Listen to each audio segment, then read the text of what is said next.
But you know what I mean? It wasn't that big of a deal. It really wasn't that big of a deal in the whole universe that this would be set in. You know, it wasn't that big of a deal. And I love the fact that Cory says all we did was edit, and Sean's like, if that's what you're calling it, which is something you can hear in a normal conversation. So I appreciated that line. I'm not gonna lie, because I think I've used that line in conversation at work recently. Hey, whatever you want to call it, editing, horizontal rumba, whatever. Harley calls him the man, and deep inside there is a mini Harley Kiner. I'm laughing at all this at two levels. This is a ridiculous line, and their relationship at Growing Through is making me laugh about it even more. Inside there's a mini Harley Kiner. Oh God, this is going to become a horror film, isn't it? What I did on the level of John Hurt in Alien. What I appreciated about this scene, and I watched this episode many, many times, and this is my favorite episode. I'm just going to tell you, this is my favorite episodes. And we have Topanga in the background on the lockers. If you're not paying attention, but if you're paying attention, Topanga leaning on the locker, acting in the background, pretty much saying exactly what you want her to be feeling in the background. Yeah. Like, okay, that is fantastic acting in the background. Yeah. By Daniel Fishel, because she's literally leaning on the locker, listening in, getting more hurt as this scene continues. Which and was perfect. And looking like she's trying to set Cory on fire with her mind. Which in season 1 she might have believed she can do. Yeah. Well, let's be honest. I think it somehow sent Minkus to another dimension. That's very true, and we'll get to him another time. Yeah. You have proven. Okay, so we Topanga's hurt because Cory's going with the fact that they had sex, even though obviously they did not. Yeah. Feeny walks into Turner's room, and they go back and forth. And then Feeny had the point, you have proven that our attitudes about sex have been changed in 400 years. Yeah. Which is true. I can't even argue that at this point. I really can't at this point. Fuck, where are we? I did light down the line, because they have an argument about this back and forth. But we'll get to more of them in a little while, because Turner, to his credit, is like, I haven't seen the video yet. I can't make an opinion until I see the video. Yeah. Which again, little detail in the background, it says video product due tomorrow in the background on the board. Yeah. Little details. I love the detail work. But then Feeny's pretty much saying I should have nipped this in the butt to begin with, as Janitor Butt is taking the garbage out. Yes. Not you. I think this is the last we see Janitor Butt for a while after this episode, I think. So, Sean shows up at the Matthews, and Cory has been grounded. His kids have been grounded, which I find funny. Why now that I know who his kids are, that's pretty funny. But everyone is waiting for him at Chubby's. For some reason, I thought this was the episode where Cory actually left and went to Chubby's despite being grounded. I had the wrong episode. Obviously. Sean's... I randomly wrote this down, and it made me laugh now that I'm reading it. That Sean's mom smoked when she was pregnant. What? Where did that even come from? That was a random throwaway line. Oh, shit, wait. I forgot about it earlier. Yeah. That Sean's uncle was in a documentary, but he put a blue dot over his face. And changed his voice. And Turner just looks at him and walks away. Well, no, he looks at him, he opens his mouth as it stays on, he just goes, no, just no. So two ridiculous comments about Sean's family life right there that explain a lot about him. Well, along with the bloodbath on bingo night. Yes. Both of those two lines in this episode are fantastic. So, more about Sean's past. It's just like, wow. And you're like, how the hell this didn't drive him to a psychiatrist? We don't know. I got nothing. Speaking of sorry, hi to Trina McGee, who I know is officially listening to the show. I talked to her officially yesterday. Yeah. Who is, we know better as Angela. Yeah. She's officially listening to this show. So, hi. Just wanted to say hi. By the way, you missed your calling as a scream queen. She was on Growing Through this week, by the way. She was on Growing Through this week. Oh. One episode appearance, but it was really cool to see her. Oh. Anyway, I just brought up that because I thought of Sean and just remembered that. Anyway, Topanga shows up to talk to Cory after Alan has pretty much confronted him on everything. And Cory asks Amy to tell her he's not here, and Amy sells him out. Yeah. Well, rightfully so. Yeah. Completely rightfully so. And Alan asked, would it be more comfortable if we're here? Yes. Bye. They both leave. Again, rightfully so. Yeah.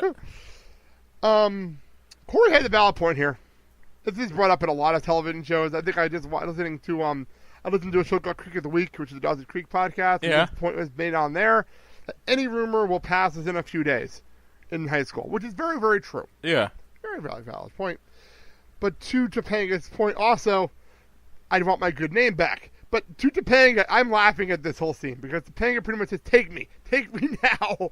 I'm like, what? So which I would be thinking, if you were about several years older, I would be... At this point, I was the same age as them at this point. When I watched the show live, I was the same age. I was gonna say, if I were the age that I watched this originally at, I would be thinking, if you want me to, okay. I was gonna say, I was the same age as them on this show. I want to say that. Yeah. I literally followed their path on this show. I was gonna say, okay, if you want me to.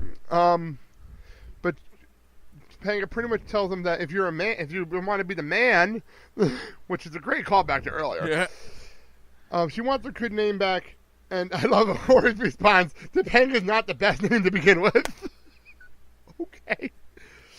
Which, again, becomes a running gag. That's the rest of this series in the Girl Meets World. The joke does continue. I want to know that. Well, the Topanga's not the best name in the world. Swing and a miss. Well, again, though, that gag does continue as the series. This series and Girl Meets World continues on. So, and just a little call forward for Feeny there. Oh, ho, ho, is that the stupid idea train I hear coming around the bed? There you go. You used to be a good friend, and now I don't like you. I feel like I've had that argument with people in general. Period. We cut to class.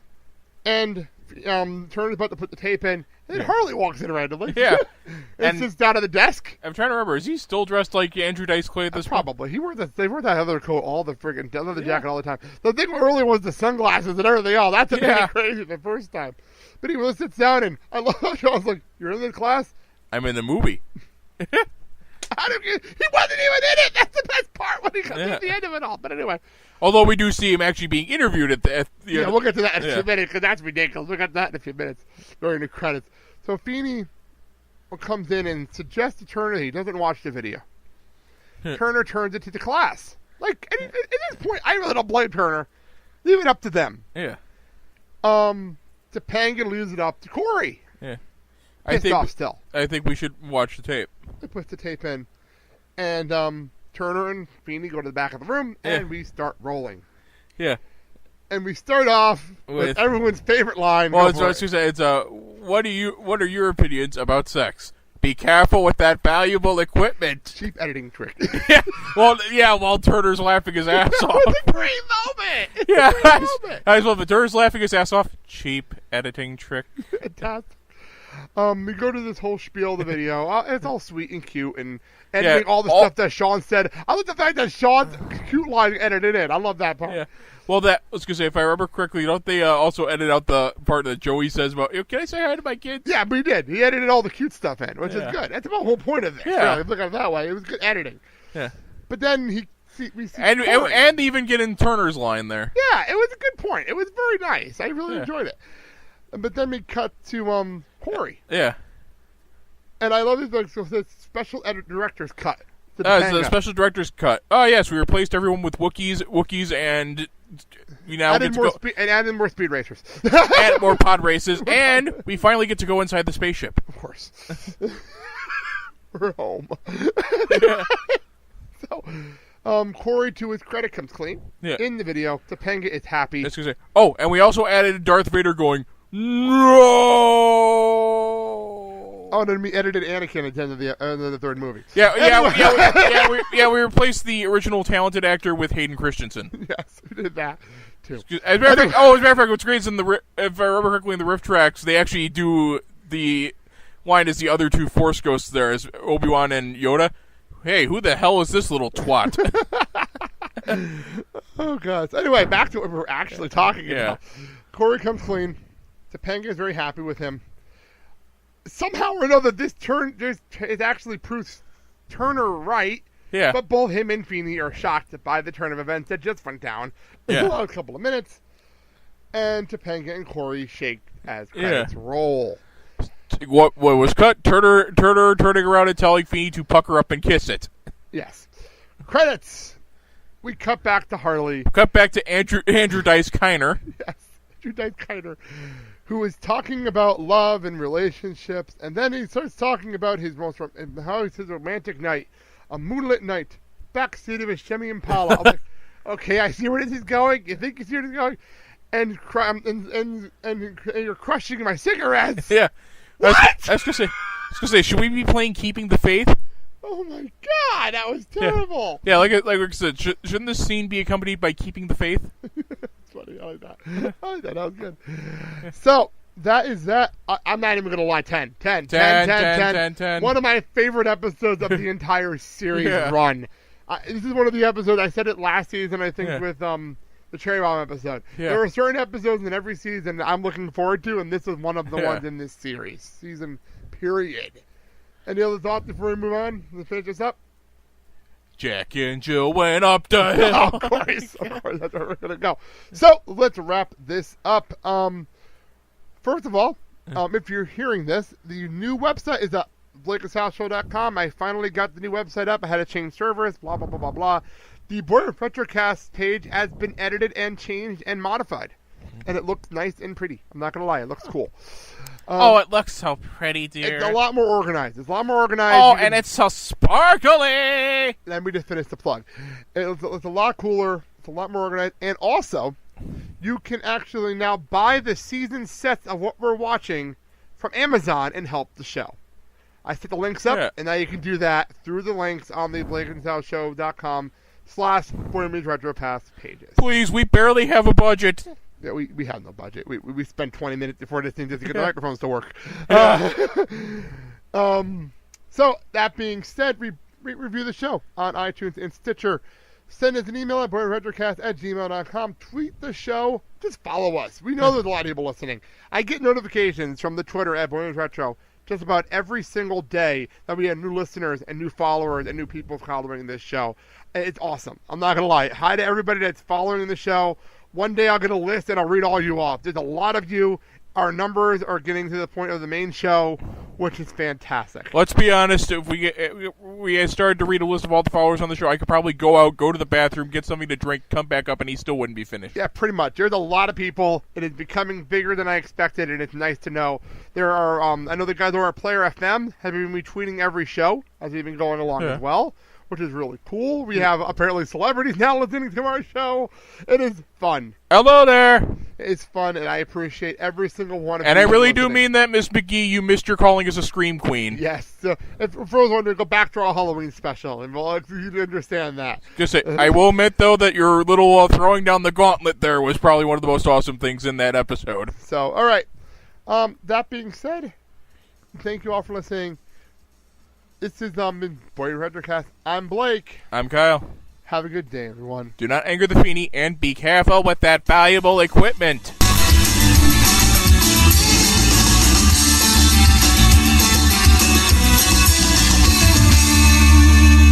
Good morning, sunshine. Breakfast is on the table. Today we're having a big bowl of sugar-frosted. You've got a lot of explaining to do. Hello, everyone, and welcome to episode 32 of Boy Meets Retrocast, the podcast for two guys looking back at the show that shaped their lives. I'm Blake. I'm Kyle, and no, I have not had experience dealing with that valuable equipment. This is going to be a fun one, isn't it? Oh, yes. I have been looking forward to this episode since we started this show. So have I. We are talking about the Season 2 episode number. I'm losing it. I had the episode number and I lost it. Oh, you just lost it? Did you hear the sentence that I used? Yeah. I'm just going to edit this part out because you're a wise ass and not helping. Well, if he's going to edit this out, then I am the very model of the modern mage general. But Stop. Remember, I'm the first guy to edit this. All right, try that again. We are talking about the episode from Season 2. Episode 7, Wake Up, Little Cory, written by Glenn Mesner and directed by David Trainer. What a shock. I'm shocked he doesn't give himself catering credit now. He is the director of every episode until we get into the end of the second disc. So we'll get to that when we get there in like 2 months, how we're going with